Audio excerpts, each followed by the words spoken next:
evening, everyone. I'd like to talk to you about a young man who grew up not too far from here in Bristol. He was charming, handsome, and intelligent. He had lots of friends and a loving family. Unfortunately, he struggled with substance abuse for most of his teenage years. But by the time he was 20, he seemed to be turning things around.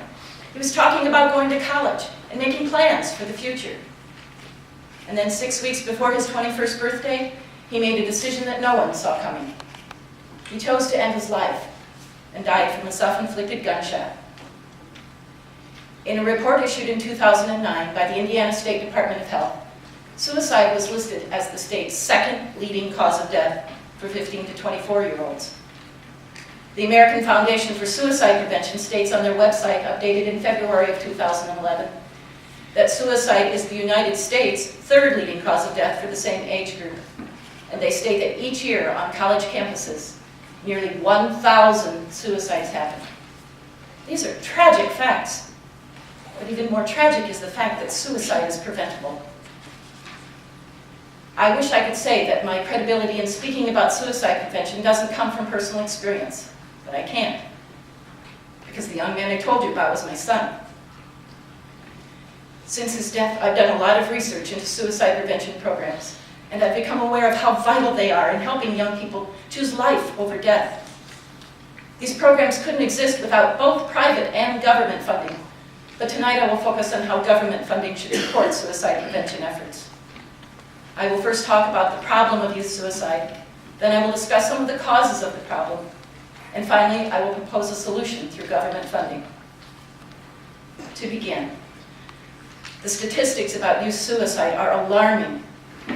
According to the American Association of Suicidology, on a fact sheet issued in May of 2010, each day in the United States, an average of 11 young people die by suicide. This means that every 2 hours and 5 minutes, somewhere in the United States, someone under the age of 25 completes suicide. And for each completed suicide, it is estimated that there are at least 100 failed suicide attempts. The fallout from a young person's suicide is devastating. It reaches every level of society, from individuals to families to communities. Experts say that for each suicide, there are 6 lives which are directly impacted by that death, and countless others indirectly impacted. That's why youth suicide has to be considered a serious public health problem.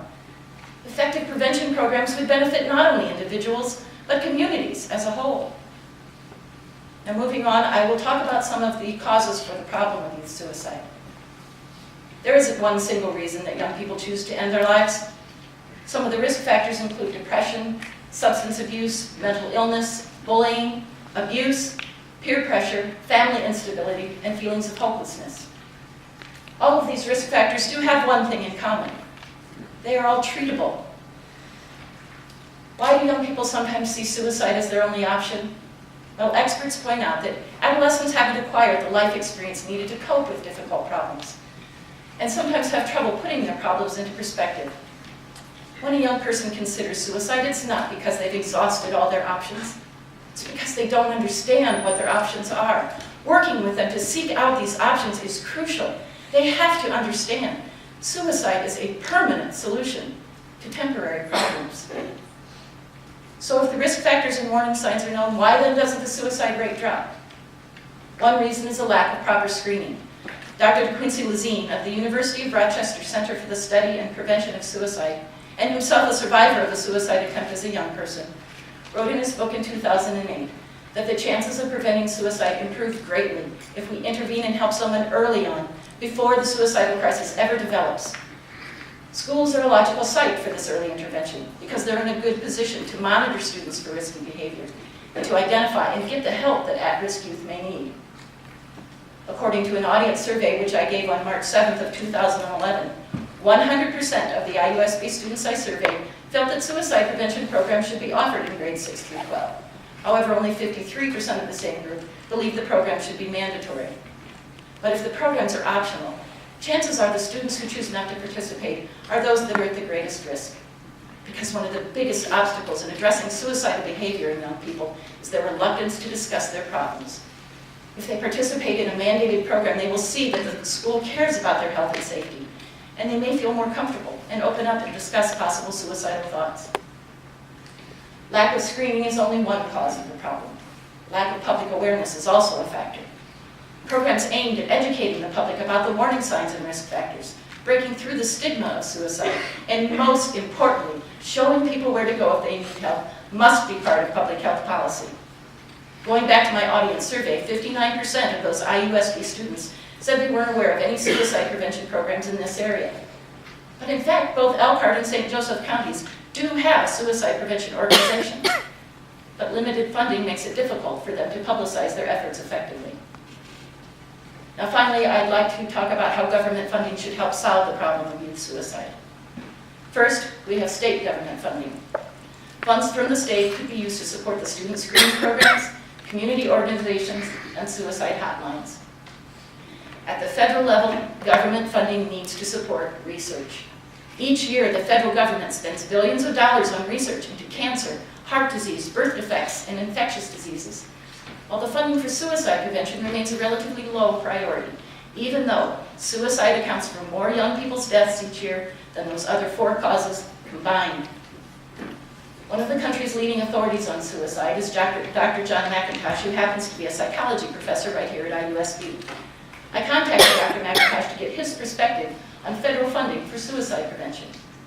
In an email dated March 4th of 2011, he shared this comment. These funds are necessary because they provide a level of funding that isn't feasible at the local or individual level. He pointed out that federal funding would ensure that quality, data-based research continues, so that existing programs can be expanded and new ones developed. In conclusion, I've talked to you tonight about the tragic problem of youth suicide. I discussed some of the causes of the problem, and finally how government funding should help solve the problem. I hope you'll all join me in urging your elected government officials to support suicide prevention funding. One way you can do this is by contacting your elected state representative and asking them to support the SAMHSA Reauthorization Act, Bill number HR 5466. This vital piece of legislation will authorize critical programs such as grants for suicide prevention in schools and colleges. In the days following my son's death, I heard many people say how shocked they were that he died by suicide. The truth is, the warning signs were there. It's just that no one recognized them. His death, like all suicide deaths, was preventable if he'd only said 3 words: I need help. Thank you.